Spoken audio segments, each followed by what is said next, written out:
everyone, welcome to another new video. In this video I will show you how to fix Wi-Fi calling drains the battery on Infinix GT50 Pro. Let's start the video. If you want to fix this problem, so open quick settings panel, so just swipe down and turn on flight mode and turn off flight mode.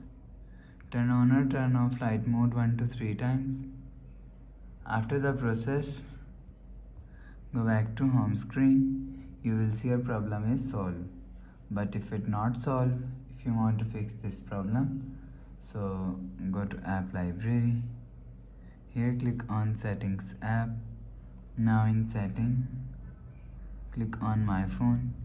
You will check your software update is latest. If it not latest, update your software latest. After update software latest, go back to home screen. You will see your problem is solved.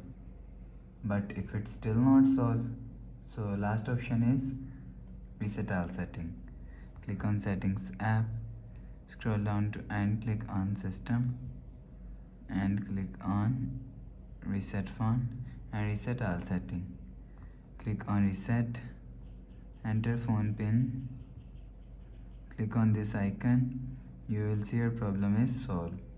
So that's how you can fix Wi-Fi calling drains the battery on Infinix GT50 Pro. If you like the video, please subscribe. Thanks for watching.